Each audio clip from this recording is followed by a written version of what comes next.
Hello you guys, so today we're going to be making rainbow cake. This video was requested on my channel by Jonathan a few weeks ago, and I thought since we're at 15,000 subscribers, which is amazing, thank you guys so much, I thought what better way to celebrate than to make rainbow cake. Now my rainbow cake is going to be a little bit different than the traditional rainbow cake, just because I love it when you guys are able to recreate my recipes. And let's face it, not everybody has 6 cake pans in their house. I certainly don't. And not everybody has the time to bake this cake in batches, like do one cake layer at a time. So today I'm going to show you how you can achieve a stunning rainbow cake using just one pan. That's all you need, guys. I'm going to be using 2 pans today just because it's easier for me to make a layered cake. So you can do that, or you can bake this cake using as little, as I said, as 1 pan. Now before we do get started, I will say this, guys. Yes, this cake does have a lot of food coloring. So if you're not a fan of food coloring, you should not be watching a rainbow cake tutorial in the first place. But if you do still want to make this, you can use natural food coloring. Obviously, you're not going to get a super bright color, but you can do it that way. That being said, let's get started and let's make this.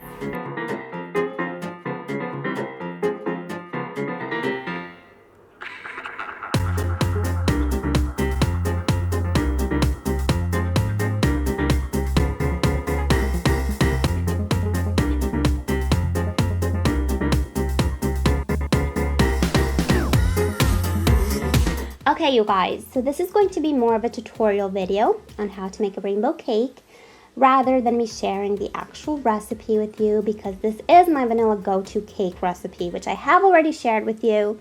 So if you want an in-depth explanation on how to make a fluffy and moist vanilla cake, I will leave the link to that video in the description box.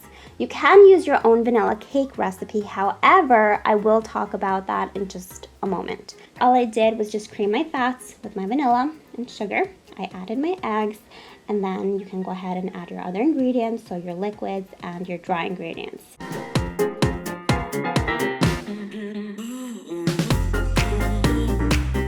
Now once your cake batter is ready, if you're making 2 cakes like I am, you're going to divide your batter evenly in 2 plates. That way, each cake pan gets the same amount of batter. If you're making just 1 cake, obviously you're going to skip this step. By the way, I do recommend you use disposable plates for this recipe. It just makes cleanup so much easier. So once you have your 2 cake plates, let's call them that, you're going to divide the batter of each plate in 6 different parts. And you're going to color each part with a different color. So purple, blue, green, yellow, orange, and red, the colors of the rainbow basically. Now depending which color you're starting with, you will have to add a little bit more batter and gradually decrease as you get to your last layer.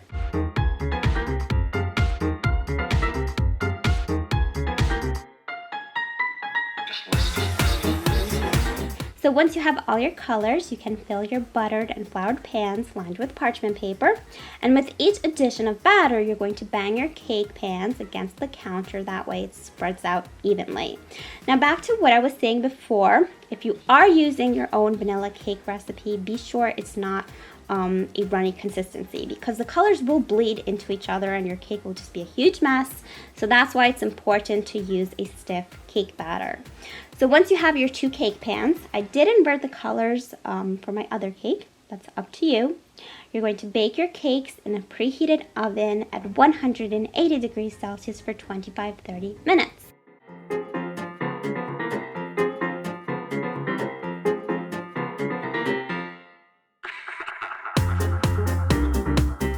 You're going to let your cakes cool for 5 minutes, and then you can turn them over.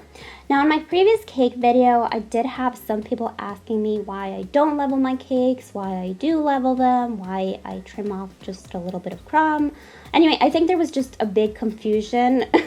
So technically I don't level my cakes because there's nothing to level. If a cake is done properly, it will have a smooth and even surface, and it won't have a cracked top.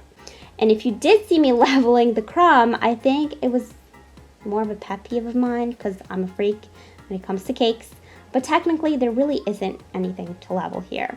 So if your cake does crack, no problem, just level it. And if it doesn't, wonderful, don't touch it. So for the blue sky ganache strip, you'll need to melt some white chocolate, add your hot cream, mix very well, and then you can go ahead and add your food coloring. It's pretty simple, just like we did in the red velvet video. Once your cakes have completely cooled, you can frost your cakes.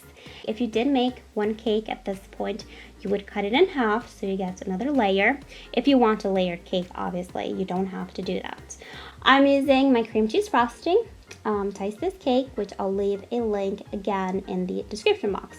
But you can use whatever frosting you prefer. I just really love cream cheese frosting. It's one of my favorite frostings. Anyway, I start from the sides and work my way up. I always do a crumb coat. I then chill the cake for 15 minutes and I add another layer of frosting.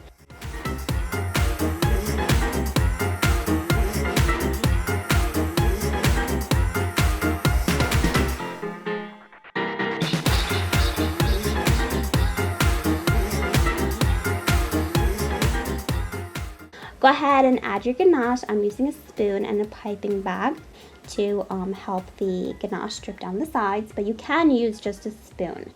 And that is your completed cake. I kept mine pretty simple because I really want that rainbow to pop. Look how gorgeous this rainbow is. I love how it forms an arch, just like a real rainbow.